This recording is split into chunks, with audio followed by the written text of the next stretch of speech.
Hello ထုံးစံပတ်တဲ့ Spine Rosie Channel လေးကနေကြိုဆိုလိုက်ပါတယ်။ဒီနေ့ Rosie Podcast လေးကိုအတန်သွင်းတဲ့အချိန်မှာတော့ထူးခြားမှုတွေရှိနေတယ်လို့ပြောရမှာပေါ့နော်။ဒီနေ့က Rosie ရဲ့holiday ဖြစ်တဲ့ Sunday လေးဖြစ်တယ်။ပြီးတော့ Rosie ဝိုင်တောက်နေရပေါ့နော်။ဝိုင်ကလည်းလက်ဆောင်ရထားတာ alcohol မပါတဲ့အချိုတက်လုံးဝစပြည့်ဝိုင်ဖြစ်နေတော့ဒီ alcohol ပါတာလေးတစ်ခုနဲ့ရောပြီးတော့တောက်ကြည့်ရပေါ့နော်ပုံမှန်ဆိုတော့ရိုစီက alcohol နဲ့ပတ်သက်ပြီးတော့မကြိုက်ဘူးပေါ့နော်ဒါပေမဲ့လေသူများတွေအဲ့လိုမူးပြီးတော့ပျော်သွားရဆိုတဲ့ feel မျိုးလေးတော့ခံစားချင်တယ်ပေါ့နော်အဲ့လိုရီဝေဝေလေးကဘယ်လိုလဲဆိုတာကိုသိချင်တယ်ဒါပေမဲ့အဲ့အရက်တွေဘီဟာတွေကြတော့လေအဝင်ဆိုးတယ်အဝင်ဆိုးအထွက်ဆိုးလားအဲ့လိုပြီးရင်ခေါင်းကိုက်တာတွေအန်တာတွေနဲ့အဲ့လိုမျိုးကြီးတွေအကြောင်းသဘောမကျဘူးပေါ့နော်ဒီဝိုင်တို့ခေါ်တေးတို့လိုမျိုးလေးကြတော့ရတာရှိနေတာပေါ့နော်အဲ့တော့သဘောကျရပေါ့အခုဒီနေ့တော့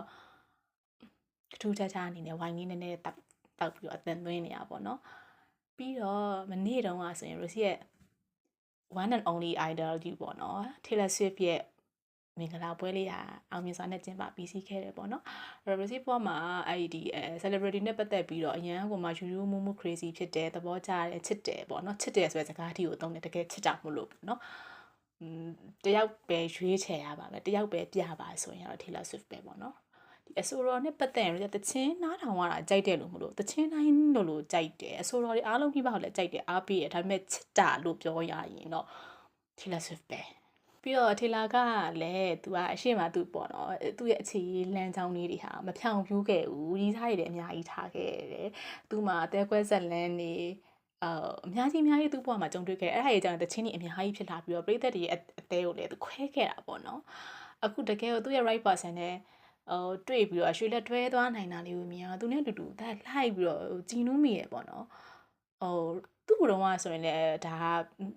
ပေါ့နော်ဒီအနုပညာရှင်ဖြစ်တော့ပို့ပြီးတော့သူ့ကို blame ခံရတာမျိုးရှိတာပေါ့နော်ရီစားတယောက်ပြီးတယောက်မကြဘူးနောက်တယောက်ရသွားတယ်တယောက်နဲ့ပြက်အသေးကွဲချိန်တောင်ရလိုက်ဘူးနောက်တယောက်ရသွားတယ်ဒါမျိုးတွေမျိုးပြောကြရပေါ့နော်ဒါပေမဲ့အဲ့ဒါတွေအကုန်လုံးကလည်းဒီအရာနှုံးကပေါ့နော်ကန်နဲ့လည်းဆိုင်မယ်ပြီးတော့လူနှစ်ယောက်လက်တွဲဖို့ချစ်သူဖြစ်ဖို့လက်ချက်ဖြစ်ဖို့ဆိုတာဒီကလည်းဒီတိုင်းအပေါ်ယံကြည့်ုံနဲ့ဆုံးဖြတ်လို့ရတဲ့အရာမဟုတ်ဘူးလေအဲ့လိုတွဲကြည့်မယ်ပေါင်းကြည့်မယ်အကြောင်းတည်မယ်ပေါ့နော်ပေါင်းကြည့်မှအကြောင်းတည်ပြီးတော့အစဉ်ပြေချင်းမပြေချင်းဆိုတာရှိလာမယ်အဲ့ခါမှာမပြေရင်လမ်းခွဲရမှာဒါတဘာဝပဲပေါ့နော်ဘသူမှနဲ့ဘသူမှန်းနေဆိုတာတွေကတော့ကာယကရှင်ကိုယ်တိုင်နေရတာလည်းအတီးဆုံးဖြစ်နေမယ်ပေါ့နော်ဘေးလူပါဒါကိုလိုက်ပြီးတော့ဝေးဖန်နေစရာအကြောင်းမရှိဘူးလို့ထင်တယ်အဲ့တော့ဒီနေ့ကပေါ့နော်ဒီလောက်အကြောင်းပြောရင်းနဲ့ဒီတချင်းလေးပေါ့တချင်းလေးတွေကိုလူကြီးအရန်ခံစားတတ်တဲ့သူဆိုတော့ဒီတချင်းစာသားလေးတစ်လုံးချင်းစီတစ်ချောင်းချင်းစီလိုက်ခံစားပြီးတော့စီးမြောတဲ့ podcast လေးလုပ်ချင်တာပေါ့နော်တကယ်လို့ရိုစီကဒါလို podcast မဟုတ်ဘဲနဲ့ပေါ့နော်ကိုက radio အစီအစဉ်လိုမျိုးတင်ဆက်နေရတာမျိုးဆိုရင်တော့နောက်ကနေ background music လေးဖွင့်ပြီးတော့သချင်းလေးနဲ့ညိတ်ပြီးတော့သွားကျင်တာပေါ့နော်ဒါပေမဲ့ကိုဘာသာကိုလုပ်တဲ့ဗီဒီယိုဆိုတော့ဒီ copyright တွေဘာတွေကအရန်ကိုရှုပ်ထွေးတော့သချင်းလေးတော့ဖွင့်ပြလို့အဆင်မပြေဘူးထင်တယ်အဲ့တော့ကိုဘာသာကိုပဲစာသားလေးရွတ်ပြီးတော့ပဲပြောပြရမှာပေါ့နော်အခုကဒီလေဒါက English sound ဖြစ်နေလို့ကိုကဒီဟာကြီးကိုစာသားကြီးကိုဘာသာပြန်ပြတယ်လို့မျိုးကြီးဖြစ်သွားမှာတော့စိုးရပေါ့နော်ဒါပေမဲ့အဲ့ဒီစာသားကိုရိုးရိုး translate တာမဟုတ်ဘဲနဲ့တချို့တူတာထက် Taylor Swift တချင်းနေနားထောင်တဲ့သူတိုင်းသိပါတယ်သူဆိုရင်ဒီလုံးဝ English teacher လို့တော့ပြောကြတာပေါ့နော်သူမှာ idioms တွေသုံးတာတော့တချို့စာသားလေးတွေကဓာတ်ရိုက်အဓိပ္ပာယ်ပြန်လို့မရဘဲနဲ့ဒီနောက်ွယ်ရဇလန်းလေးရှိနေတာမျိုးပေါ့စာသားကြီးကိုဓာတ်ရိုက်ပြန်လို့မရဘူးပေါ့နော်အဲ့လိုမျိုးလေးပါတာမျိုးလေးတွေကိုလည်းဒီအတက်နိုင်ဆုံးအနည်းဆက်ဆုံးဒီတေးရဲ့ရှင်နဲ့ပေါ့အထိမြင်တဲ့လောက်ထိုက်ကြည့်ပြီးတော့ဆရာလိုက်ခံမှန်းပြီးတော့ခံစားရလို့တခါတလေကြာရင်လည်းပေါ့နော်ဒီစာသားကဒီတေးရအဲ့လိုအတိတ်ပင်နဲ့ရေးတာဟုတ်ချင်တယ်ဟုတ်မယ်ဒါပေမဲ့ကို့အတွင်းနဲ့ကိုရှောက်ကွညွန့်ပြီးအဝေးရီတွေးပြလိုက်တာမျိုးလေးလည်းရှိတယ်အဲ့လိုလုပ်တတ်တဲ့လူပေါ့နော်အဲ့တော့ကိုယ့်ရဲ့ခံစားချက်အတွေးအမြင်လေးလည်းပါမယ်ပေါ့နော်တခါတလေကြာရင်လည်းဒီပေါက်ပြလုပ်ပြီးတော့စခွီတာပေါ့နော်အရင်ခက်ကတချင်းတစ်ပုတ်ရှိတယ်တကြောနှစ်ကြောတေးကိုဒီဇလန်းတွေကဇက်ဝင်တချင်းပေါ့နော်ကျောင်းပိတ်ရက်ဆိုတဲ့တချင်းလေးထင်တယ်ရှမ်းမလေးတွေချော်ရပေါ်တယ်အေးချမ်းလာတဲ့ဌာနေဝဲပါကလေးတွေနီးမြန်းလို့ရဲ့ ချစ်စရာကောင်းလာပေတဲ့ကြိုက်စရာကောင်းလာပေတဲ့ဖြူဖြူသွားအောင်မယ်ကိုရဲ့ဒူလိုက်ွယ်အဲ့တချင်းလေးဆိုရင်အဲ့ဒါကိုဘတာကိုစခွီလောက်တာပေါ့နော်ဒီကောင်မလေးကလို့တော်တော်သဘောကောင်းတာပဲလို့ဒီရှမ်းမလေးချောချောလေးသူတွေ့ခဲ့တာသူ့ကိုတော့လာငန်းဆိုပြီးရှမ်းမလေးနဲ့ဧကန်နဲ့ပေါ့နော်ရှမ်းမလေးကိုလာငန်းလာကြည့်ချစ်စရာလေးဆိုပြီးခေါ်ရဲဆိုကြရတော်တော်သဘောကောင်းတဲ့ကောင်မလေးပဲဆိုပြီးဒါမျိုးစခွီလောက်တာပေါ့နော်အဲ့လိုမျိုးလေးတွေရှိရပါတော့အခါတလေကြားလဲဆွေးရတဲ့ဟာမျိုးဆိုလို့ရှိရင်လည်းကိုယ့်ရဲ့ခန်းစားချက်တွေနဲ့တိုက်ဆိုင်ပြီးတော့အရင်ကဆွေးမိပြလိုက်တာမျိုးတွေရှိရပါတော့ကဲအခု Taylor Swift ကိုပြန်သွားရအောင်အဲ့တော့Taylor Swift ရဲ့ wedding ကတော့ခုချိန်ထိသူ့ရဲ့photo တွေတခြားသောပွဲနဲ့ပတ်သက်တာတွေကိုကဒီ interview တွေကနေပြီးတော့ပြန်ပြီးတော့ feedback ပေး review ပေးတဲ့ပုံစံမျိုးလေးတွေနဲ့ပဲမြင်ရသေးတယ်တကယ်ပုံရိပ်အစ်စ်တွေကိုအခုချိန်ထိမမြင်ရသေးဘူးပေါ့နော်ဘလို့တွေသူတင်ပခဲ့တယ်ဘလို့တွေခန်းနာခဲ့တယ်ဆိုတာပေါ့စိတ်ကူးနဲ့ပဲပုံဖော်နေရတဲ့အနေအထားပေါ့နော်ဒီ record လုပ်တဲ့အချိန်မှာအကြောင်းအဲ့တော့အဲ့ဒါကိုခဏပြီးဖက်ထားပြီးတော့ပေါ့နော်ဒီ Taylor Swift ရဲ့ဒီ All of the Girls You Loved Before ဆိုတဲ့သချင်းလေးထွက်လာတဲ့အချိန်တုန်းကပေါ့နော်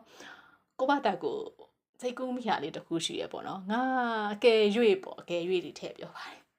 ်အကယ်၍မင်္ဂလာဆောင်ဖြစ်ခဲ့ရင်တတော်သားကိုစူပြမဲ့တဲ့ချင်းထဲမှာဒါလေးကိုထည့်မယ်လို့တွေးလိုက်တယ်ပေါ့နော်နှစ်ပုတ်စူပြမှာပထမတစ်ပုတ်ကတော့ daylight ဆိုတာကတော့မထူးဆန်းဘူးလို့ထင်တယ် daylight ကတော့လုံးဝအချစ်တဲ့ချင်းစစ်ပေါ့နော်မင်းကရဲ့ daylight လေးဆိုတာဒီပေါ့နော်ဒါပေမဲ့ဒီသချင်းကိုဘာလို့ wedding မှာတတော်သားကိုစူပြမလဲဆိုတာတော့နည်းနည်းထူးဆန်းလိုက်မယ်လို့ထင်တယ်ဘာလို့ဆိုတော့ရီစာဟောင်းနေနဲ့ပတ်သက်တဲ့အကြောင်းကိုပြောထားတဲ့သချင်းဖြစ်နေတာ哦ဒါပေမဲ့အဲ့သချင်းလေးစပြီးထွက်တဲ့အချိန်တုန်းမှာကိုကအဲ့လို Facebook မှာတော့ share ပြလိုက်တဲ့ caption လေးကိုဒီလိုလေးရေးပြီးတော့ပေါ့နော်အကယ်၍လက်ထပ်ဖြစ်ခဲ့ရင်ပေါ့နော်ကိုကအသက်ကြီးနေပြီဆိုတော့အကယ်၍လက်ထပ်ဖြစ်ခဲ့ရင်ပေါ့ဒီရွယ်မှာဘသူမှဘသူရဲ့အချစ်ဦးမဖြစ်နိုင်တော့မဲ့အတူတူတော့I love you more ဆိုပြီးတော့ပဲချုပ်ရမှာပေါ့ဆိုပြီးတော့ဒီဟာတာလေးလုပ်ပြီးတော့ share ခဲ့ပူးတယ်ပေါ့နော်ဟုတ်တယ်ပေါ့နော်ဒီ Rosy တို့ရွယ်အပိုင်းချားမှာလက်ထပ်မဲ့တတို့သားတို့သမီးမှန်တယ်မြဒီဒါဒီအခြေဦးရေးစားဦးဆိုတာမျိုးဖြစ်နိုင်ခြေ percentage ကအရင်နည်းနေပြီပေါ့နော်အဲ့ခါကျရင် I love you more ဆိုပြီးတော့ချုပ်ရမှာပေါ့နော်အဲ့တော့ဒီသချင်းလေးကိုတေချာပေါက်ဆိုမယ်လို့တွေးထားတယ်ဆိုပြမယ်ပေါ့တတို့သားကိုပြီးတော့ဒီသချင်းလေးကဒီတာမန်ပေါ်ရန်ကြည့်လိုက်မယ်ဆိုလို့ရှိရင်ပေါ့နော်သူဘယ်လိုပြောအရင်တော့နေထားခဲ့ပူတယ်နေချစ်ခဲ့ပူတယ်ကောင်မလေးအကုန်လုံးကျေးဇူးတင်တယ်သူတို့ ਨੇ အစင်မပြေခဲ့လို့เนาะသင်ခန်းစာရေးရပြီးတော့ငါ့ကိုကောင်းကောင်းချစ်တက်လာတယ်ခယူးဆိုင်ပေးတက်လာတယ်ငါနဲ့တွေ့ရတယ်ပေါ့သူတို့နဲ့ပြက်လို့တာငါစီရောက်လာတယ်ဆိုတော့အထိပ္ပယ်လေးပေါ့เนาะတကယ်တမ်းတဘာဝအပြင်လောကနဲ့လည်းအရန်ကိုနီးစက်တယ်လीเนาะပြီးတော့ကိုကနောက်တစ်ခုထပ်ပြီးတော့ကိုရဲ့ point of view ပေါ့เนาะကိုအမြင်နဲ့ကိုတွေးကြည့်လိုက်တာလေးတစ်ခုကဒီကောင်မလေးက तू ကခေါင်းစဉ်ရတာအဲ့လိုဖြစ်နေရပေါ့နော်နင်းချစ်တဲ့ကောင်မလေးအကုန်လုံးကျေးဇူးတင်နေဆိုမဲ့သူ့အကြောင်းသူပြောသွားတာတွေလည်းပိုများတယ်ပေါ့နော်သူအရင်ရီးစားဟောင်းတဲ့တုန်းကဘလို့ဆိုတာလေးပါတယ်အဲ့တော့ပြောချင်တာဒီကောင်မလေးကအရင်ပွင့်လင်းထားရပေါ့နော်ငါလည်းငါရီးစားဟောင်းတဲ့ဒီလိုရှိတယ်ငါလည်းစိတ်ကုံသွားတာမချစ်တော့တာရှိတယ်အဲ့တော့နင်းမှာအဲ့လိုမျိုးအတိတ်တွေရှိခဲ့တယ်ငါ့ကိုပွင့်လင်းပြောပြလို့ရတယ်ဆိုတာမျိုးလေးကိုသူ့ဘက်ကကမ်းလှမ်းနေတဲ့အရေးရောင်လေးလို့လည်းမြင်ရတယ်ပေါ့နော်ဥပမာဒီလိုမျိုးပေါ့နော်ကိုပြင်းတယ်ရီးစားဟောင်းအကြောင်းပြောပြဆိုပြီးတော့ရစ်တယ်လို့မျိုးပေါ့နော်ရစ်တာလေးလည်းနည်းနည်းပါခြင်းလည်းပါမယ်ဒါမှမဟုတ်လည်းနှစ်ယောက်ကြားမှာပေါ့နော်အဲ့လိုလျှို့ဝှက်ချက်တွေမရှိထားခြင်းတဲ့ပုံစံမျိုးလေးလိုအတိတ်ပဲတက်ရောက်တယ်အတိတ်ကအရေးမကြီးဘူးမှန်တယ်ဒါပေမဲ့အထူးတလေကြီးဖုံးကွယ်နေကြလည်းမဟုတ်ဘူးလိန်ညာနေကြလည်းမလိုဘူးပေါ့နော်မလိုအပ်ရင်မပြောပြနဲ့ okay ကိစ္စမရှိဘူးလိုအပ်တဲ့အကြောင်းတိုက်ဆိုင်လာတဲ့အခါမျိုးမှာလည်းဒါလေးကိုဟာသားတစ်ခုအနေနဲ့သင်ခန်းစာတစ်ခုအနေနဲ့အတွေ့အကြုံတစ်ခုအနေနဲ့ပွင့်ပွင့်လင်းလင်းပြောပြခြင်းဟာလည်း relationship တစ်ခုမှာရရှိခိုင်မြဲဖို့အတွက်ပေါ့နော်အဆင်ပြေတဲ့အရာလို့ထင်တယ် Rosie ဆိုလို့ရှိရင်ပေါ့နော်ကိုချစ်သူပဲထားပါကိုချစ်သူရဲ့အကြောင်းတခြားလူစီကကြားလိုက်ရတာကိုချစ်သူကိုယ်တိုင်ပြောတဲ့စကားကိုပဲကြားအရင်ကြားကျင်တာပေါ့နော်ဥမာနိကောင်လေးကိုမှဘယ်မှာဘယ်သူနဲ့တွေ့လိုက်တယ်ဆိုတာသူများကပြောတာတဲ့ငါမနေ့တုန်းကဘယ်သူနဲ့ဘယ်ကိုသွားတယ်ဆိုတာမျိုးကိုယ်တိုင်ပြောထားတဲ့စကားကိုပိုကြိုက်တယ်အဲ့တော့စီနေလည်းအဲ့လိုမျိုးပြောလို့ရစ်နေပွားနေတဲ့တဲမှာလေကိုကပါမနေဘူးဆိုတော့အဲ့လိုမဟုတ်ဘဲနဲ့ကိုကိုလိမ်မိဟေ့ဆိုရင်လည်းကိုကရန်မုန်းတဲ့လူပေါ့နော်ဆိုတော့ဒီတချင်းလေးရလေတကယ်ဟိုချစ်ဖို့ကောင်းတယ်လို့ထင်တယ်ပွင့်လင်းမှုရိုးသားမှုလေးတွေကိုမြင်ရတယ်ငါးနဲ့အချစ်ဆုံးဖြစ်ခြင်းနဲ့ပထမဆုံးဖြစ်ခြင်းနဲ့ဆိုတော့အတ္တကြီးကင်းနေတယ်အခုချိန်မှာငါတို့နှစ်ယောက်တွေ့ရတယ်အရင်တော့ကအတိတ်တွေအကုန်လုံးကလည်းအေးဆေးပဲကျေးဇူးတောင်တင်သေးတယ်ဆိုတော့စိတ်တက်ကလေးပေါ့နော်ပြောခိုင်းအရန်ကို smart ဖြစ်တယ် smart ဖြစ်တဲ့အတွေးခေါ်လေး smart ဖြစ်တဲ့အပြုအမူလေးပေါ့နော်အရန်ကိုမှ smart ဖြစ်တဲ့အပြုအမူလေးပေါ့နော်အဲ့တော့ဒီသချင်းကိုအရန်ကြိုက်တယ်အဲ့တော့သချင်းစာသားတစ်ချောင်းချင်းစီတစ်ချောင်းချင်းစီကိုလိုက်ပြီးတော့စဉ်းစားခံစားကြမယ်လीနော်အဲ့တော့စချင်း intro လေးပေါ့နော် When you think about the late night late fights over the phone Okay သချင်းကြီးတာအဆင်ပြေလားတော့မသိအဲ့တော့ when you think of all the late nights late fights over the phone ဆိုတော့နင်အရင်တော့ပေါ့နော်ညနေတဲ့အထိအဲ့တချို့ကကြောက် late fight လို့လည်းပြောရ lane fight လို့လည်းပြောရပေါ့နော် lane fight ကအတိတ်ပဲကတော့ဒီအရင်မြအဖက်မြရေပြောပြီးတော့အခြေမြင့်မရှိဘဲနဲ့ရန်ဖြစ်တာမျိုးပေါ့နော် late fight လို့လည်းတချို့စာတန်းထိုးတာမျိုးဆက်တိုင်းနဲ့ထိုးတာမျိုးရှိတယ်အဲ့တော့နှစ်ခုစလုံးကတိတ်တော့အထိပ္ပယ်ကွာမနေဘူးပေါ့နော်အဲ့တော့ဒီပုံးနဲ့ညနေတဲ့အထိစကားများရန်ဖြစ်ကြတဲ့အကြောင်းတွေမြင်တွေ့မိတဲ့အခါမျိုးမှာအဲ့တော့နောက်တစ်ကြောင်းပေါ့နော် Wake up in the morning with someone but feelings alone wow ဒါကြီးကတော့နည်းကျန်းတယ်ပေါ့နော်အဲ့တော့ wake up in the morning မနက်ခင်းမှာ with someone but feelings alone တစုံတယောက်နဲ့တူမနက်ခင်းမှာနိုးထလာပဲမဲ့လေအထီးကျန်နေသလိုခံစားရတယ်ဆိုတော့ဒါတော့ဒီမှာကြီးတန်းသွားပြီပေါ့နော်တခါတလေကြာရင်ဘာပြဿနာမှလည်းရှိနေရမဟုတ်ပဲနဲ့ပေါ့နော်အတူတူနှစ်ယောက်ကရှိနေပါရဲ့နဲ့အထီးကျန်နေရတယ်ပေါ့ပြောချင်တာသူ့ကိုစိတ်ကုန်နေတာမချစ်တော့တာဒါမျိုးဆိုတာလေဖြစ်နိုင်တယ်ပေါ့နော်ဒီအသက်ဒီရွယ်အပိုင်းအခြားမှာတော့ဒါကိုလက်ခံလာနိုင်သွားပြီပေါ့နော်အရင်တော့ကတော့ဒီတယောက်ဆိုတယောက်ပဲသစ္စာရှိရမယ်ဟာလားမချစ်ဘူးဆိုလည်းပွင့်နေနေပြောသွားဒါမျိုးတွေအဲ့လိုမျိုးပေါ့မာနလေးတွေပေါ့နော်ငယ်ငယ်တုန်းကရှိပေမဲ့လေအခုလူစိတ်ဆိုတာအဲ့လိုပဲပေါ့နော်တခါတလေကြာရင်သူ့ကိုမုန်းစရာအကြောင်းရယ်လို့ရေရရလည်းရှိမနေပေမဲ့လေအတူရှိရတဲ့ရိုးသွားတာမျိုးအထီးကျန်နေတာမျိုးသဘောမကျတော့တာမျိုးဆိုတာလေဖြစ်လာနိုင်တာပဲပေါ့နော်အဲ့တော့အဲ့လိုပေါ့စုံတယောက်နဲ့တူနိုးထားလာရင်းနဲ့တောင်မှအထီးကျန်နေရတဲ့ခံစားချက်ကြီးတဲ့နောက်တစ်ခုကကြတော့ So a heart is drawn around your name in someone's handwriting not mine a heart is drawn around your name ဆိုမင်းရဲ့နာမည်ပက်လဲမှာအသေးပုံလေးဆွဲထားတယ်ပေါ့နော်တခြားတယောက်ရဲ့လက်ရည်ငါမဟုတ်တဲ့တခြားတယောက်ရဲ့လက်ရည်နဲ့လေတဲ့ဆိုတော့သူ့ကောင်နေရဲ့ဇလန်းပေါ့နော်နင်းနာမည်ကိုတယောက်ကရေးပြီးတော့အသေးလေးဆွဲပြီးတော့လှုပ်ထားတာမျိုးကိုလည်းငါမြင်ဘူးတာပဲပြောချင်တာနင်းရဲ့ဇလန်းနေပေါ့အရင်ကဇလန်းလေးကိုလည်းငါသိတာပဲပေါ့ We are sneaking out into town holding hands just killing time ပြောချင်တာဒါကတော့သူတို့ရဲ့အရင်က H တွေအကြောင်းမဟုတ်ဘူးနော်သူတို့ကာယကံနှစ်ယောက်ရဲ့အကြောင်းပေါ့နော်သူတို့နှစ်ယောက်တဲ့ဘာရေလောက်ခဲ့တာထူးထူးလည်းဟုတ်မနေဘူးပြောချင်တာသူတို့နှစ်ယောက်မှာ special ဖြစ်ခဲ့တာမျိုးတော့ဟုတ်မနေဘူးဒီတိုင်းဘာမှမဟုတ်ပဲနဲ့လက်ကလေးချိန်ပြီးတော့မျိုးရဲကိုကိုထွက်ပြီးလမ်းလျှောက်ခဲ့ဘူးတယ်ပေါ့နော်အချိန်ကြီးဖြုံတက်တက်နဲ့ okay short pass and my a parallel line ဟောအဲ့တော့နင်းအတိတ်နဲ့ငါအတိတ်နဲ့နင်းပြိုင်နေလို့ပဲပေါ့နော်ပြောချင်တာအတိတ်ဆိုတာကဒီလူနဲ့ဒီချိန်မှာတွေ့တယ်အတိတ်တုန်းကသူလည်းသူဖြစ်ချင်ရဖြစ်နေမှာပဲကိုလည်းကိုဖြစ်ချင်ရဖြစ်နေမှာပဲပေါ့နော်အဲ့တော့နင်းပြိုင်နေဖြစ်နေလို့သာမစုံခဲ့ကြတာပေါ့အခုမှလာစုံတာလေအဲ့တော့အတိတ်ဆိုတာ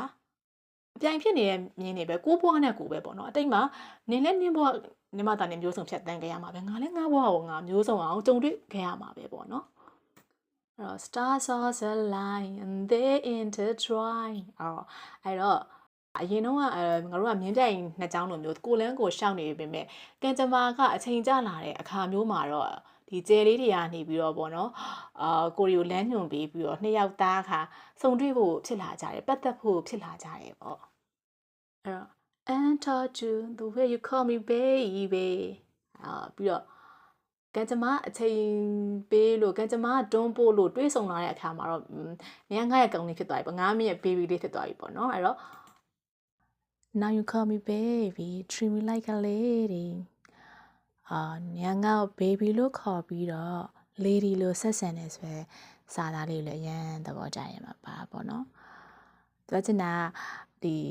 ယောက်ျားလေးတယောက်ကမိန်းကလေးတယောက်ကိုခလေးလေးတယောက်လိုမျိုးဘလိုမျိုးပြုစုယူရရမယ်ကျင်နာမယ်ဂယူဆိုင်ရမယ်ဆိုတာကိုလည်းသူနားလည်သွားပြီ ပြီးတော့ treat me like a lady lady တယောက်လို့ပေါ့အမျိုးသမီးတယောက်လိုမျိုးသူ့ကိုဘယ်လိုမျိုး respect တွေပေးရမယ်ဘယ်လိုမျိုးဦးစားပေးမှုတွေလုပ်ရမယ်သူ့ဆီကနေဘယ်လိုအကြံဉာဏ်တွေယူရမယ်ဘယ်လိုဆက်ဆံရမယ်ဆိုတာကိုလည်းနားလည်သွားပြီဆိုတော့အတိတ်ပဲလေးရလဲအရန်ကိုကောင်းတယ်ပေါ့နော်နှစ်မျိုးလုံးအမြဲတမ်းကလေးလိုမျိုး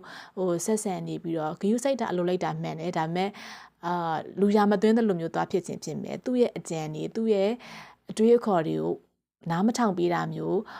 ထဲ့သွင်းမစင်စားပေးတာမျိုးဖြစ်ခြင်းဖြစ်မယ်အဲ့လိုမျိုးကလေးလိုပဲဆက်ဆံပြီးတော့လူရမသွင်းတာမျိုးလည်းမဟုတ်ဘူးပြီးတော့ဒီလေးလေးစားစားတော့ဆက်ဆံမှာရဲ့ဒါပေမဲ့သူ့ကိုကျင်နာဂယုစိုက်ပေးမှုတွေမရှိတာမျိုး80ဖြစ်နေတာမျိုးလည်းမဖြစ်ဘူးဆိုပြီးတော့နှစ်မျိုးစလုံး balance ညီနေရလေလား baby လိုလက်ဆက်ဆံမယ် lady လိုလက်ဆက်ဆံမယ်အိုးအဲ့ဒါတွေကလည်းအရန်အရေးကြီးရယ်နော်ဒီနေရာမှာဒါမျိုးသားတူကြီးအကုန်လုံးလိုက်နာကျင့်သုံးရမှာဒါမျိုးတွေကိုယ့်ရဲ့จิตသူကောင်းမလေးကို baby လိုရော lady လိုရောဆက်ဆံပေးနိုင်ရမယ်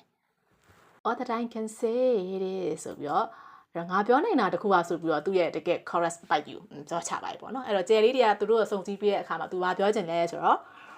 all of the guests you loved before အဲ့တော့နေအရင်တော့ကချစ်ခဲ့ဘူးတဲ့အကောင်မလေးနေနဲ့ချစ်ကျွမ်းဝင်ဘူးတဲ့အမျိုးသမီးတိုင်းဟာ made you the one I fallen for အဲ့အရင်တော့ကနင်ချစ်ခဲ့ဘူးတဲ့ကောင်မလေးတွေကငါကြွေကြလောက်တယ်ပေါ့နော်ငါတန်ဖိုးထားရတယ်ငါ foreign love ဖြစ်ရတဲ့လူတစ်ယောက်ဖြစ်အောင်ဖန်တီးပေးလိုက်တာပဲတဲ့အဲ့တော့ဒီစာသားလေးကိုဆက်ချဲ့ပြီးတော့တွေးကြည့်လိုက်တာပေါ့နော်သူပြောတာတော့ရိုးရိုးလေးပဲအရင်တော့ကနင်ချစ်ခဲ့တဲ့ကောင်မလေးအကုန်လုံးကျေးဇူးတင်တယ်ငါသဘောကျရတယ်ငါတန်ဖိုးထားတဲ့အမျိုးသားတစ်ယောက်ဖြစ်လာအောင်လုပ်ပေးရဆိုတာပြောချင်တာအရင်မင်းကလေးအနေနဲ့တော့ကောင်လေးဘက်ကဖြစ်ဖြစ်ကောင်မလေးဘက်ကဖြစ်ဖြစ်အစင်မပြေတာတွေမှားခဲ့တာရှိမယ်အဲ့အတွေ့အကြုံတွေကိုသင်ခန်းစာယူပြီးတော့ပြုပြင်ပြောင်းလဲပြီးတော့အခုချိန်မှာတော့ तू ကကောင်းမွန်တဲ့အမျိုးသားတစ်ယောက်ဖြစ်လာစေတယ်ဆိုတဲ့အတိတ်ပဲ तू အကောင့်ဘက်ကဖြည့်တွေးလိုက်တာပေါ့နော်အရင်ကောင်မလေးနေတော့ကဘာအစင်မပြေခဲ့ဘူးလေအဲ့တော့ तू ကို तू လည်းချင်းချင်းပဲငါဘာတော့မကြိုက်ဘူးလေဒီလိုကောင်မလေးမျိုးဆိုရှောင်းမယ်ဆိုပြီးတော့ကိုကိုလာရွေးချယ်တာမျိုးလည်းဖြစ်ချင်းဖြစ်မယ်ဒါမှမဟုတ်အရင်တော့ကတော့သူကောင်မလေးပေါ်ဂီယူမဆိုင်ပေးခဲ့မိဘူးဘလို့စကားရင်းနဲ့နာကျင်အောင်လုပ်ခဲ့မိရဲ့အခုငါနောက်ကောင်မလေးကိုတော့အဲ့လိုမလုပ်ဘူးဆိုတဲ့စိတ်နဲ့သူ့ကိုသူပြပြလာတာမျိုးလဲရှိရင်ရှိမယ်ပေါ့နော်အဲ့တော့အတွေ့အကြုံကောင်းနေရတာလျင်သူ့အတွက်တကယ်ပဲသဘောကျချင်စရာကောင်းတဲ့အမျိုးသားတယောက်ဖြစ်လာစေတာပဲတဲ့သူကျေးဇူးတွေတင်နေပြီအဲ့တော့ every dead and street led you straight to me အဲ့တော့ဒီမှာသုံးထားတဲ့အသုံးအနှုန်းလေးပေါ့နော် dead and street ဆိုတာမျိုးပေါ့ဘယ်လိုပြောလမ်းဆုံးလို့ပဲပြောရမှာပေါ့နော်အဲ့တော့ဝင်ပြီးလို့ရှိရင်ပြန်ထွက်သွားလို့မရတော့ဘူးပေါ့လမ်းဆုံးက let you straight to me ဆိုတော့ငါစီရအောင်လမ်းညွှန်ပေးရသူလိုပဲဆိုတော့လမ်းဆုံးကိုရောက်နေပြီဆိုတာတနည်းအားဖြင့် तू မွန်းကျက်နေပြီအဲ့ဒီကောင်လေးอ่ะပေါ့နော်ရွေးချယ်စရာမရှိတော့ဘူး तू အတိတ်ကို तू နောက်ပြန်မလှည့်သွားခြင်းတော့ဘူးကွာပြောချင်တာ तू X တွေဘိုင်ကိုလည်း तू အစင်မပြေခဲ့တော့ तू လှည့်မကြည့်ခြင်းတော့ तू ရှေ့ကိုပဲဆက်တိုးလာတဲ့အခါအဲ့လိုပေါ့အဆုံးလမ်းဆုံးကနေပြီးတော့ငါးစီကိုရအောင်တွန်းပို့လိုက်တယ်လို့ပဲပေါ့နော်ငါးစီဆက်ဆက်မြင့်ကြီးရောက်လာတယ်ပေါ့ကွာအရင်တော့အစင်မပြေတာရဲ့အကြောင်း तू နောက်မလှည့်တော့ပြန်တွဲဖို့ဆိုတာမျိုး तू အစီအစဉ်မရှိတော့ဘူးရှေ့ပဲဆက်သွားရင်ငါးစီတဲရအောင်လမ်းညွှန်ပေးလိုက်တယ်လို့ပဲပေါ့နော် Now to all I need I'm so thankful for all of the guests you loved before but I love you more တကယ်အနှစ်ကြီးရောက်ပြီပေါ့နော်Now you are all I need အခုချိန်မှာတော့နင်ကငါရဲ့အရာရာပဲ you are my everything ပဲပေါ့နော်နင်ကငါလိုအပ်သမျှအရာရာပဲနင်ကဘဝတစ်ခုလုံးပဲအဲ့တော့အားကြောင့်မလို့ငါကနင်အရင်တော့အကြီးစားဟောင်းနေမိန်းကလေးတွေအကုန်လုံးကျေးဇူးသာတင်လိုက်ချင်တယ်ဒါပေမဲ့ I love you မငါကတော့ပိုချစ်တာနော်သူကောင်မလေး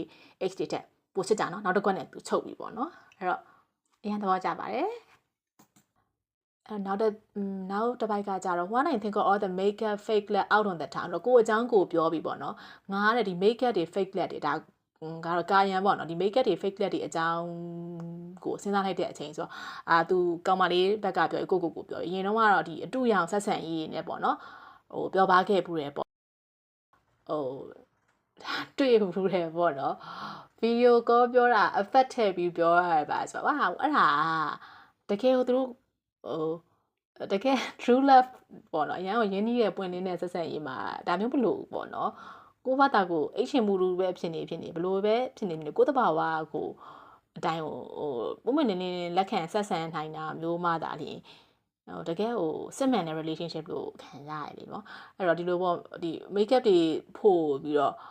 ဟန်ဆောင်ပြပြီးတော့ရှေ့မှာဟိုအင်ဒီလေးနဲ့နေပြရတာရှေ့မှာ spec ဖြစ်တာရန်နေလို့ပြနေရတဲ့relationship မျိုးတွေကိုလည်းသူပြန်တွေးမိရပေါ့အရင်တော့ကသူအဲ့လိုမျိုးပုံစံနဲ့နေခဲ့ပူရပေါ့နော်နောက်တစ်ခုကပြီးတော့ crying in the bedroom for Sam Joo whose name I cannot remember now နဲ့ဆိုပြီးတော့ပေါ့နော်သူရေချိုးခန်းထဲမှာတဲ့ငိုခဲ့ပူတယ်အဲ့နာမည်တော့မမှတ်မိတော့တဲ့အကောင်တစ်ကောင်ကြောင့်လေသူငိုခဲ့ပူတယ်ပေါ့နော်ပြောချင်တာသူ့ရဲ့ရီးစားဟောင်းတွေသူဘယ်လောက်စိတ်နာရဆိုတဲ့အကြောင်းပေါ့နော်အရင်တော့ကသူအတူရောင်နဲ့ makeup တွေလိမ့်ပြီးတော့ဟန်ဆောင်နဲ့ဆက်ဆံရေးလည်းရှိခဲ့ပူတယ်ပြီးတော့သူရေချိုးခန်းထဲမှာလည်းငိုခဲ့ပူတယ်ပေါ့နော်သူပြောချင်တာသူလည်း perfect မဖြစ်နေပါဘူးဆိုတာမျိုးပြောချင်တာလေဒါပေမဲ့အဲ့ဒါတွေအတိတ်ပေါ့အခုအဲ့ကောင်ရဲ့နာမည်တော့မမှတ်မိတော့ဘူး okay secret jokes are alone no one's home 16 and wine အဲ့တော့ဒီပေါ့နော် secret jokes ဆိုတော့ငါတို့တယောက်ပဲသိရဲ့တဲလုံးနေပေါ့နော်ပြောချင်တာဒီနှစ်ကိုကြားစကားလေးပေါ့ secret joke နှစ်ကိုကြားပြောပြီးတော့ခွီခဲ့ကြရပေါ့နော်အဲ့ပြီးတော့ no one's home ဘယ်သူမှအိမ်မှာမရှိတော့နှစ်ယောက်တည်း secret joke တွေပြောပြီးတော့အဲ့တော့16 and wine 16နှစ်အထက်အရိုင်းဆန်တဲ့ကိစ္စလေးဆိုတော့လိုမျိုး skinship ကိစ္စလေးဗာလေးနဲ့ပတ်သက်ပြီးတော့လေငါတို့နှစ်ယောက်ပဲတည်းနှစ်ကိုကြားစကားလေးပြောပြီးတော့ခွီခဲ့ကြရပေါ့နော်we are breaking up making up leave without saying goodbye ပြီးတော့သူအဲ့လိုပေါ့ရီးစားဟောင်းနေနေပဲပေါ့နော်ရန်ဖြစ်လိုက်ပြန်ချစ်လိုက်ဒီလိုအခြေအနေမျိုးတွေပြီးရင် goodbye လို့တော့မပြောဘဲနဲ့ပြန်သွားတာမျိုးပေါ့ထွက်သွားတာမျိုးပေါ့နော် goodbye လို့တော့ပြောနေလမ်းခွဲတာမျိုးတွေလည်းတဲ့အမျိုးစုံအောင်ရှိခဲ့ဘူးတဲ့ and just know that it's everything that made me ပြီးအခုတော့နောက်တော့ဒါလေးပဲသိထားပေးပါပေါ့နော်အဲ့တော့ဒီစာသားလေးကကြတော့ဒီအရှိရအကြောင်းကိုပြန်ဆက်ပြီးပြောတာပေါ့နော်သူရဲ့အကွဲပြဲဇလန်းတွေဟလာငိုတွေးကြီးအသေးကွဲခဲ့ပူတာတွေအဲ့ဒါတွေကသိယုံလေးပဲသိထားပေါ့နော်ဒီလိုရှိခဲ့ပူရဆိုတာသိထားပေါ့ကွာပြီးရင်အခုအချိန်မှာတော့everything that made me နင်းဆိုတာဒါလျင်ငါရဲ့အရာရာပေါ့နော်မင်းအချစ်ကဒါလျင်အခုချိန်မှာတော့အရာရာအရင်တော့ကဒီလိုဇလန်းတွေရှိခဲ့ပူတယ်ဆိုတာကိုသိယုံလေးပဲသိထားပေးပေါ့နော်ဘသူနဲ့ဘယ်တော့မှဘယ်နေရာမှာဘာအဲ့လောက်ခေစီတွင်ကြတယ်မလို့အခုချိန်မှာနင်းရဲ့အချက်ကဒါလျင်ငါရဲ့ဖြစ်တည်မှုလေးပဲပေါ့နော်နင်ကဒါလျင်အခရာပဲပေါ့အခုချိန်မှာတော့အဲ့တော့ now I call you baby အခုငါနင့်ကို baby လို့တောင်ခေါ်နေပြီလေတဲ့that's why you're so amazing အဲ့လိုခေါ်ကြတဲ့ဟာကိုမှနင်ကငါအပေါ်တိတ်ကောင်းအရန်ဟိုမှာ amazing ဖြစ်စေလို့ပေါ့နော်ပြောချင်တာအဲ့အရင်တော့ကပြောပြတ်ခဲ့ပါတယ်ဆိုမှတော့မကောင်းလို့မကြိုက်လို့အဆင်မပြေလို့ပေါ့ကွာအဲ့တော့ဘသူပိုချစ်လဲဆိုတဲ့မိကုံမျိုးမေးစရာမဟုတ်ဘူးပေါ့နော်အဲ့တော့ဒီနေရာမှာဖြစ်ပြောလိုက်အောင်ပဲယောက်ျားလေးနဲ့မိန်းကလေးနဲ့ပါလေယောက်ျားလေးတွေကတဲ့အချစ်ဦးကိုအချစ်ဆုံးတယ်မိန်းကလေးတွေကလက်ရှိတွဲနေတဲ့လူကိုအချစ်ဆုံးတယ်အဲ့ဒါကလေကိုကနေကိုတော့ဟုတ်တယ်လို့ကြောင်းပဲပေါ့နော်ဒီနံပါတ်1တွေ3တွေပေါ်လာတယ်ဆိုကြတဲ့1နှစ်တွေကိုမကြိုက်ခဲ့လို့လေအဆင်မပြေခဲ့လို့ဆိုတော့ဒီလူကအချစ်ဆုံးဒီလူကအကောင်းဆုံးပဲအဲ့ဒါမှန်ပဲပေါ့နော်ဒါပေမဲ့ယောက်ျားလေးတွေကတော့ဘာလို့လဲမသိဘူးအချစ်ဦးကိုတကယ်မမေ့နိုင်ဘူးဆိုတာတော့ဘာထူးခြားခဲ့လို့လဲလို့တော့မသိဘူးပေါ့နော်ဒါမှမဟုတ်လေသူတို့ပထမဆုံးဟိုစူးစမ်းပန်းစားနဲ့ပိုးပန်းခဲ့ရတာလိုက်ခဲ့ရတာဒီကြောင်ပဲအမှတ်တရကြီးဖြစ်ပြီးတော့မမေ့နိုင်တာလားသူတို့ဘယ်လိုထူးခြားမှုတွေရှိနေလို့လဲလို့တော့မသိဘူးပေါ့နော်အဲ့ဒါလည်းလေဟိုအရင်အလောက်ကတင်းတုတ်လိုက်ဦးမယ်အရှင်အလောက်ကလောက်ဖို့ကိုင်းပဲထားပါတော့ပေါ့နော်အဲ့တော့သူဆိုလို့ရှိရင်ဟိုမိန်းမလည်းရှိတယ်ခလေးလည်းရှိတယ်သူမိန်းမသူခလေးပေါ်သူတောင်းရင်ကြီးဟိုစစ်တယ်ကောင်းတယ်မှန်တယ်ဒါပေမဲ့သူဝိုင်းပြောထားတာပေါ့နော်သူကလည်းမူးလာပြီဆိုလို့ရှိရင်အဲ့အချစ်ဦးချောင်းကိုပြောပြီးတော့ငိုတယ်လို့တော့သတင်းကြားဘူးလားပဲဟုတ်လားမဟုတ်လားတော့မသိဘူးပေါ့နော်အဲ့တော့အခုလေဒီ focus ကိုနားထောင်နေတဲ့သူတွေလည်းဒီယောက်ျားလေးတဲ့အချစ်ဦးအချစ်ဆုံးဆိုတာဟုတ်တယ်ဆိုလို့ရှိရင် comment လေးရေးပေးပါအောင်ပြီးတော့ဘာဖြစ်လို့အဲ့လိုမျိုးအချစ်ဆုံးဖြစ်တာလဲဘာဖြစ်လို့ဆွဲနေတာလဲဆိုတော့အကြောင်းပြချက်လေးတွေသိချင်လို့ဒီလားရေးပေးပါအောင်နော်အဲ့တော့မိန်းကလေးတွေကတော့ရှင်းနေတကယ်ကိုလက်ရှိတွဲနေတဲ့လူအချစ်ဆုံးဘသူ့ပိုချစ်လဲဆိုတော့မိကွန်သွားမမီနေအဲ့ဒါလက်ကားနေလက်ကဟိုစိတ်နှောက်ယှက်ဖြစ်စီရပေါ့နော်အဲ့တော့ကိုယ့်ကိုအချစ်ဆုံးပဲဟုတ်ပါပြီအဲ့တော့မင်းက amazing ပေါ့နော်မင်းငါ့ပေါ့အကောင်းဆုံးမလို့ဒါအခုငါနေကို baby လို့ခေါ်နေပြီမလားတဲ့အဲ့တော့နောက်ပြီးတော့ဒီ chorus တွေပဲပြန်လာတယ်ပေါ့နော် all of the girls you left before but I love you more your mother brought you the bright and kind okay မင်းမေကမင်းကိုကျင်နာပြီးတော့တစ္ဆာရှိတဲ့အမျိုးသားကောင်းတစ်ယောက်ဖြစ်အောင်လို့တဲ့ဆုံးမသွန်သင်ခဲ့ရနော်တဲ့ Teenage love taught you there's good in goodbye teenage ကဆယ်ကျော်သက်ရွယ်အချစ်ကလေးပေါ့နော်အဲ့ဒါတွေကလည်းဒီလိုgood in goodbye ဆိုတော့ goodbye နှုတ်ဆက်ခြင်းတွေကပိုကောင်းတဲ့အရာတွေကိုတွေးဆုံမှုဖြစ်လာတာလားဆိုတာလည်းသင်ပေးခဲ့ပြီပြောချင်တာအရန်မိုက်တယ်နော်သူကိုယ်သူအမွှန်းတင်နေပြီအခုနေငါနဲ့နောက်ဆုံးတွေ့နေရင်ငါနဲ့လက်ထပ်နေရပြီဆိုတာဒီကမကောင်းတဲ့အရာတွေကိုကိုယ်ပိုင်လုံးနိုင်ခဲ့လို့ဒါပပလေးပုတ်ချလိုက်တာကြည်အောင်ကောင်းမလေးတွေကိုကျေးဇူးတင်တယ်နဲ့ပြောသေးတယ်ငါပိုကောင်းတယ်ဆိုပြီးတော့လေခြေပစ်လိုက်တာနော်အရန်မိုက်တယ်နော်မီတီတို့ကeveryone man that you know brought you here အဲ့တော့ပြီးတော့မင်းရဲ့ခုနကတော့ပေါ့နော်မင်းဘေးနာကောင်းမလေးတိုင်းမျိုးသမီးတိုင်းဆိုတော့နင်းရဲ့ရီစားဟောင်းနေအကုန်လုံးကလေဒီနေ့ဒီအချိန်မှာနေ့ဒီအချိန်ကမင်းပေါ့နော်ပြောရရင်အချိုးပြေနေတဲ့မင်းပေါ့နော်အရင်တော့ကသူရီစားဟောင်းနေနေတော့ကအချိုးမပြေခဲ့တာလို့ရီစားဟောင်းလေးတွေကအချိုးပြင်ပေးခဲ့ပြီးပြီပေါ့နော်အဲ့တော့အဲ့လိုမျိုးဖြစ်အောင်လို့လေတဲ့ဝင်းရံပေးခဲ့ကြရလေတဲ့ I wanna teach you how forever feels အတိကအဲ့တော့ငါဘာပဲသင်ပေးဖို့လိုတော့တာလဲဆိုတော့ forever ထာဝရဆိုတာဘယ်လိုလဲဆိုတာသင်ပေးတော့မယ်တဲ့အဲ့ပြောချင်တာကသူအရင်ရေးစားတွေနဲ့ကအဆင်မပြေခဲ့လို့မကောင်းခဲ့လို့မတိုက်စိတ်သဘောထားချင်းမတိုက်ဆိုင်ခဲ့လို့လမ်းခွဲခဲ့ကြတယ်အခုငါကတော့အဲ့တော့ तू ကအတွေ့အကြုံတွေလည်းများနေပြီဆိုတော့အချိုးလေးတွေကပြင်နေပြီအချိုးပြောင်းသွားပြီအချိုးပြေနေပြီပေါ့နော်အဲ့တော့ငါးနှစ်ကိုသင်ပေးစရာဆိုလို့ထာဝရဆိုတာဘယ်လိုလဲ forever ဆိုတာဘယ်လိုလဲဆိုတာကိုပဲသင်ပေးဖို့လိုတော့တာအရန်မိုက်ရနော်ရီးစားများတဲ့ကောင်လေးများတယ်ဆိုတာပွေတာကိုပြောတာမဟုတ်ဘူးเนาะအရင်တော့ကများခဲ့တာသူ့ရဲ့ရှာဆိုရင်မှာတယောက်ပြီးတယောက်များခဲ့တဲ့အကောင်လေးတွေကိုလည်းကျေးဇူးတင်လိုက်ပါတဲ့အကောင်မလေးအကုန်လုံးကသူ့ကို train ပေးပြီးသားပေါ့အရန်တင်နေကိုကသူ့ကိုထာဝရဆိုတာဘယ်လိုလဲဆိုတာသိအောင်သင်ပေးလိုက်ရုံပဲတဲ့ရမ်းမိုက်တဲ့အတွေ့လေးရဟုတ်တယ်နော်အဲ့တော့ဘယ်လိုမျိုးလဲဆိုတော့ out of the care you left before ရှေ့ကစာပိုက်ကလေးပဲပြန်လာရပေါ့နော် made you the one I'm fallen for Every dead end street led you straight to me. Now through all I need, I'm so thankful for all of the guests you loved before. But I love you more. ဒါလေးနဲ့ပဲချုပ်ရတာပေါ့နော်ငါကတော့နင်ပို့ချစ်တာနော် Okay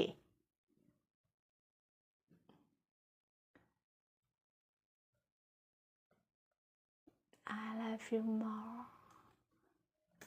Okay တချင်းလေးကတော့ပြီးဆုံးသွားပါပြီတန်အဲ့တော့ဒီချစ်သမျှစာသားတွေအကုန်လုံးねပေါ့နော်လုံးစေးပတ်စေးတွေကိုကိုဘာသာကိုအတူကိုအမြင်တွေပါထည့်ပြီးတော့အားရပါတွေခံစားပြီးသွားပြီပေါ့နော်အဲ့တော့ဒီနားထောင်နေတဲ့ငွေချင်းတွေကောရိုစီနဲ့အတူတူခံစားချက်တွေထပ်တူညီရဲ့လားရိုစီအတွေးလေးတွေရောလက်ခံရဲ့လားပေါ့နော်ပြီးတော့အဲ့ဒါဒီအထူးသဖြင့် main ကလေးတွေကိုပြောချင်တာပေါ့နော်ဒီနေ့ကစပြီးတော့ကိုယ့်ရဲ့ရီစားကိုသွားပြီးတော့ရီစားအကြောင်းပြောပြအရင်ရီစားကိုလည်းဒီလိုမျိုးရင်ခွင်နဲ့ထက်ခဲ့ဘူးမှာပေါ့နော်ဒီနဲ့သွားပြီးတော့ပြဿနာရှာမနေတော့ပေါ့နော်ဒီစားရနောက်တဲ့အနေထားကတော့ကောင်းပါတယ်ဒါပေမဲ့ဘယ်အရာပဲဖြစ်ပေါ့နော်များလာလို့ရှင်လူဆိုတာကသူ့ခံစားချက်နဲ့သူလေးပေါ့နော်ဒီသူ့ရဲ့အတိတ်ဆိုတာကသူ့အတွက်နာကျင်ကြလည်းဖြစ်ချင်ဖြစ်နေမယ်သူ့အတွက်ခါးသီးခဲ့တာမျိုးလည်းဖြစ်မယ်ဒါမှမဟုတ်လေတကယ်ကိုပေါ့နော်ချစ်ရတဲ့လန်ခွဲပြီးတော့ဘဝနဲ့ရင်းနှီးခဲ့ရတဲ့လမ်းခွဲမှုမျိုးတွေလည်းဖြစ်နေနိုင်တယ်ပေါ့နော်အဲ့တော့အားလုံးကပြောချင်တာအတိတ်ဟာအတိတ်ပဲပေါ့နော်ရုရှားဟာဒီလက်ရှိပြစ္ဆုတ်ပံပဲစိတ်ဝင်စားတယ်ပြီးတော့ပေါ့နော်အထူးသဖြင့်မြန်မာလူမျိုးတွေပဲပြောရမှာပေါ့နော်သူတို့မှာပို့ပြီးတော့သုံးတဲ့အသုံးလုံးပေါ့နွားဆိုတဲ့အသုံးလုံးတွေပါတယ်ပေါ့နော်ကိုလည်းဒါစားရနောက်တဲ့အနေနဲ့ဟာသားအနေနဲ့တော့လည်းသုံးပါတယ်ဒါပေမဲ့အဲ့ဒါကြီးကိုအရန်ကြီးပေါ့နော် sensitive မဖြစ်စေခြင်းလူတယောက်နဲ့တယောက်ကတွေးဆုံတဲ့လမ်းခွဲတယ်ဒါဒီတဘာဝပဲအရာအလုံးကိုလက်ခံနိုင်ရမယ်တွေးဆုံခြင်းတွေမှာလမ်းခွဲခြင်းတွေမှာရီချာဒီနေ့ဒီချိန်ကစပြီးတော့ကောင်းသောလမ်းခွဲခြင်းတွေနဲ့ပဲလမ်းခွဲခြင်းတယ်အဲ့တော့တကယ်ကိုမှလက်တွဲရရဲဆိုလို့ရှိရင်စစ်မှန်တဲ့စိတ်ရင်းနဲ့ပဲလက်တွဲခြင်းတယ်ကိုတကယ်ကိုမှချင်းမြတ်နိုးတဲ့သူကိုယ့်ဘောကိုရိုးသားတဲ့သူကျင်နာတဲ့သူလူသားဆန်တဲ့လူပီသားတဲ့လူပေါ့နော်လူပီသားဘိုးကတော့ကိုယ့်ပေါ်မှာမဟုတ်လူတိုင်းပေါ်မှာလူပီသားရမှာပေါ့နော်အဲ့လိုမျိုးလူမျိုးနဲ့ပဲတွေးဆုံခြင်းတယ် စုံစည်းခြင်းနဲ့ပြီးတော့လူစက်ဒီသချင်းလေးကိုအရန်ကြိုက်ရကြအကြောင်းအရာအလုံးဝအဲ့လို positive vibe လေးတွေပြည့်နေရပေါ့နော်ရန်အကောင်းမြင်တဲ့စိတ်ကလေးတွေအကောင်းမြင်တဲ့အတွေ့အခေါ်လေးတွေနဲ့ပြည့်နေနေရပြီးတော့ဟိုအကောင်းမြင်နေဆိုပြီးတော့ကိုကအရန်ဟိုအနာခံနစ်နာခံပြီးတော့အောက်ကြနောက်ကြလုံနေရတဲ့ပုံစံမျိုးလည်းမဟုတ်ဘူးပေါ့နော်ကိုခြေတင်တာလေးလည်းခြေတယ်ကိုရိုးတင်တာလေးလည်းတင်ပြီးတော့စာနာနားလေမှုအပြည့်အဝရှိတဲ့ကောင်မလေးတယောက်ရဲ့ခံစားချက်လေးလို့ခံစားမိရပေါ့နော်အဲ့ဒါကြောင့်လည်းကိုကတကယ်လို့လေးပေါ့တကယ်လို့လက်ထက်ဖြစ်ခဲ့ရင်တော့ဒါသတို့သားကိုဆိုပြမဲ့တခြင်းထဲမှာပါပါတယ်အဲ့တော့မိတီတို့ကတော့အခုချိန်မှာ honeymoon နဲ့ထွက်နေလားသူတို့ရဲ့ private ရုံနေမှာပဲကြောရှင်ဒီနူးနေကြလားတော့မသိဘူးပေါ့နော်အဲ့တော့ရိုဆီယာကဒီနေ့မှာရမဟုတ်ဘူးဒီသချင်းလေးကတကယ်ကိုမကြာခဏနားထောင်ဖြစ်တဲ့သချင်းလေးပဲအလုပ်သွားလို့ကားပေါ်မှာဆိုတဲ့နားထောင်ရွေးလိုက်ဒီသချင်းလေးကိုရွေးမိတာမျိုးပေါ့နော်နားထောင်နေကြသချင်းလေးရန်လဲကြိုက်တယ်လူစီဒီ podcast လေးလောက်တာတည်ရတယ်အဓိကဒီပေါ့နော်အဲ့လို positive vibe လေးတွေနဲ့ဘဝရဲ့အခက်အခဲတွေဒုက္ခတွေကိုခက်ချီရင်ဆိုင်ပြီးတော့ပေါ့နော်ပြုံးပျော်လေးနဲ့ပဲသွားခြင်းတဲ့ပုံစံမျိုးလေးလို့ပောက်ခရလေးပြောမိရမျိုးလည်းရှိချင်ရှိနေပေါ့နော်ဒါကိုလည်းနားထည့်ပြီးမယ်လို့တော့ယုံကြည်ပါတယ်အဲ့တော့ရိုစီဒီနားထောင်ပေးနေတဲ့တငယ်ချင်းတွေအကုန်လုံးနဲ့လည်းပေါ့နော်ဒီ connection လေးတစ်ခုရှိနေတယ်ပေါ့နော်အဲ့တော့ရိုစီရဲ့ဒီ podcast လေးတစ်ခုတစ်ပိုင်းတင်ပေးတိုင်းမှာပေါ့နော် comment လေးလိုချင်ပါတယ်ဒီနေ့ပြောသွားတဲ့အကြောင်းအရာတွေနဲ့ပတ်သက်ပြီးတော့ကိုယ့်ရဲ့တိုက်ဆိုင်တဲ့အတွေ့အကြုံတွေပဲဖြစ်ဖြစ်အတွေ့အခေါ်တွေပဲဖြစ်ဖြစ်ကိုလည်း comment မှာ sharing လုပ်ပေးစေချင်တယ်ဒါမှမဟုတ်လို့ကိုကတခြားသောရှင်ဖွင့်ချင်တာလေးရှိရဲဒီ public မှာချမပြချင်ဘူးဆိုလို့ရှိရင်လူစီရဲ့ဒီ Facebook page messenger ကနေပဲဖြစ်ပေါ့နော်ဒါပြီးရှင်ဖွင့်တာပြောပြလေးနားထောင်ချင်တယ်အဲ့လိုရှင်ဖွင့်တဲ့စကားလေးတွေကိုနောက်တစ်ပိုင်းကြာလို့ရှိရင်အဲ့အကြောင်းအရာလေးပြန်ပြီးတော့ဖတ်ပြပြီးတော့အတူတူခန်းစားပေးရမျိုးပေါ့နော်အကြံပေးတယ်ဆိုတာအထက်ပေါ့နော်ခန်းစားပေးပြီးတော့ပြန်လည်စကားပြောပေးရမြေးဖြစ်လို့ပေးတာမျိုးလေးလည်းလုပ်ချင်ပါတယ်အဲ့တော့ Rosie ရဲ့ဒီ all of the girls you left before the ချင်းလေးကိုဘယ်သူ့ကိုဆိုပြဖြစ်မလဲဆိုတော့ကိုယ်တိုင်လည်းအရန်ဟိုမှာသိကျင်ပြီးတော့ဆေးလှုပ်ရှားနေပါတယ်အဲ့တော့မဆိုဖြစ်ခဲ့ရတဲ့ဖြစ်စဉ်ဖြစ်မဲ့ပေါ့နော်မဆိုဖြစ်ခဲ့ရင်တော့ဒီတိုင်းပဲကိုဘာတာကိုအခုလိုသူများနားထောင်ချင်နားမထောင်ချင်ဆိုပြပြီးတော့ပဲနေလိုက်တော့မှာပေါ့နော်โอเคပါအဲ့တော့နောက်တစ် podcast အပိုင်းကြီးမှာပြန်တွေ့ကြမယ်နော် bye bye